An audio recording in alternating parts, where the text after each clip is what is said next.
In the front. Seth Bornstein from the AP for John. You've seen these photos over and over again. You not only have touched Hubble more than most astronauts, and you have the science background that others do not.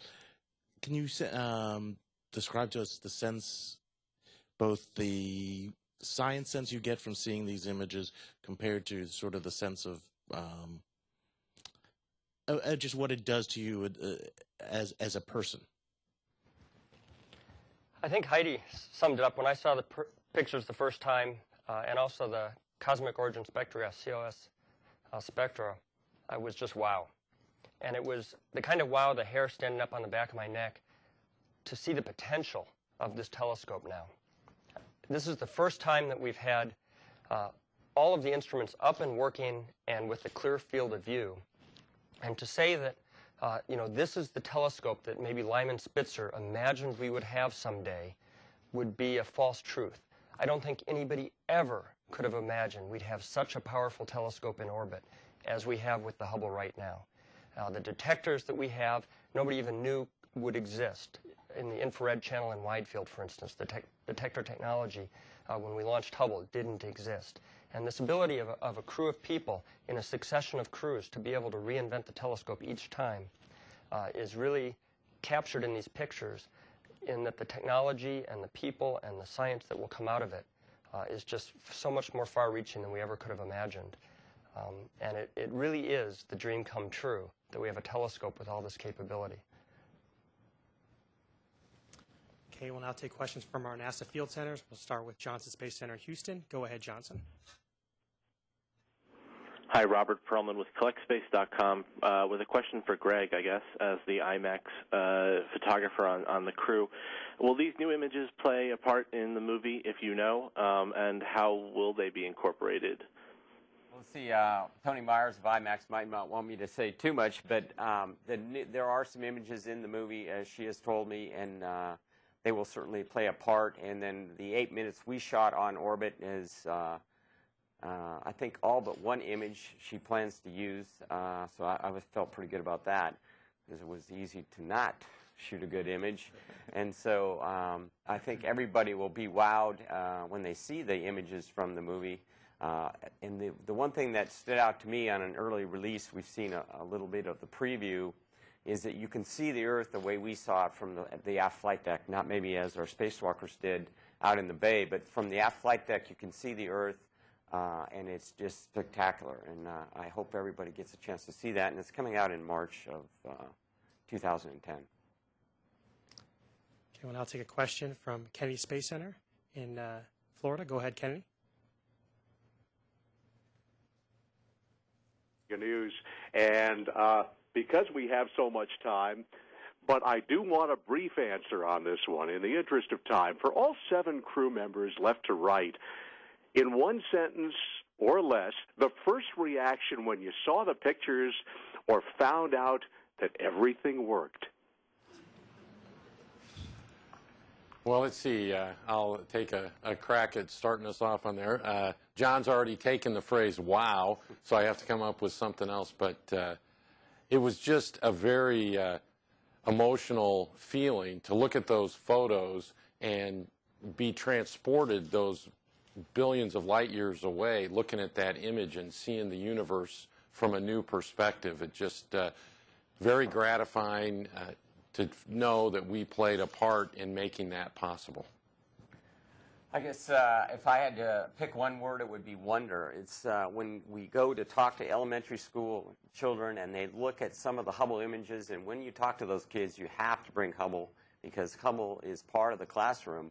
You can see the awe and wonder in their eyes when they look at the images. And when I saw those images, specifically a couple of them, it brought out the wonder that I see in the kids' eyes. Yeah, as I saw the images today, it was awe. It's the same feeling I had as I went out the hatch the first time on that first spacewalk and looked back at the Earth. It was just a sense of awe. And it's the same thing seeing these beautiful images coming back from the telescope. And very happy that it's been to sit here now after a successful mission We trained a long time. We've been together for a long time, and it's great that it's a success story and not a tragedy. I don't know how many different ways that you can say wow or amazing or cool. I think the other thing that we all feel was relief and satisfaction that all the instruments are working even better than the folks who designed them expected them to do. So it's a good feeling. I think, thanks, Seth, for asking earlier. Wow. Thank God we didn't break it. I was just happy that I was hoping they couldn't fire me now because everything was still working, so I'm glad to still have my job. I think it's still fired. Not for that. Okay, thank you. We now have a question from our phone bridge.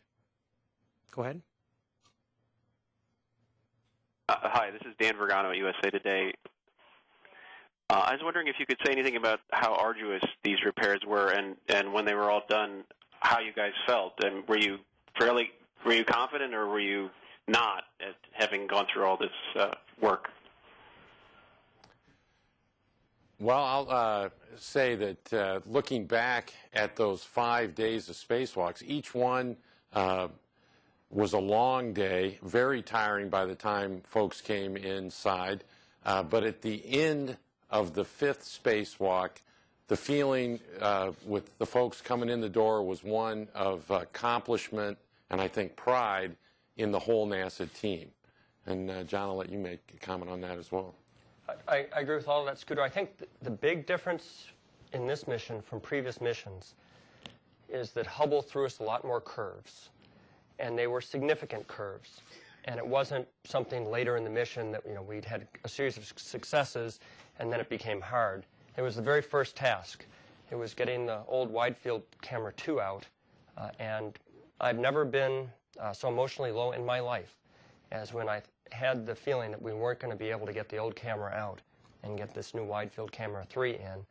And there's a clock ticking.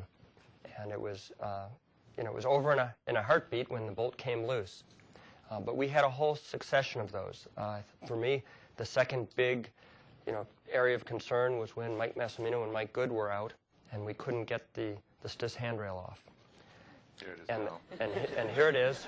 Don't pull too hard. Here's the broken bolt. But this handrail wouldn't come off, and the clock was ticking, and we were coming up on about 2/3 of the way through what we thought was the EVA length. When finally, again, the big team came up with a solution that said, Mass, can you just pull it off? I like that idea. And so he broke the telescope, but it works. Yeah, I think once we got this off, the question I think was whether we have confidence that we would be able to do it. John said you were real low with that bolt. I was feeling pretty low, well, with you during that, but also when we couldn't get this bolt here, which is shown here, I couldn't get this one to turn. You can see it's pretty well stripped out. It wouldn't come out for me, and the solution came up from the ground after much deliberation and just trying to figure out what we could do just to pull the handle off, which John talked about. And once we did that and the area was clear, I figured, well, if we could figure this thing out, we could figure out anything. And for me, that was the big confidence boost, that once we got this handle out of the way, we were able to continue the repair, and I was pretty confident it was going to work out after that, and it did. Okay, thanks. We'll come back here to NASA headquarters. Any follow-up questions? Okay, just a quick note. The camera that saved Hubble with PIC 2 will be on display at NASM in early November 2009, we're told.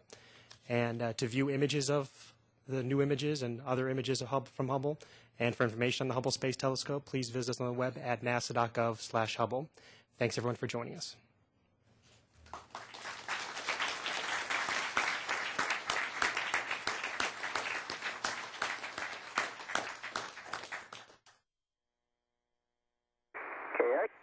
For the simplex burn ohms, both the weight 232608.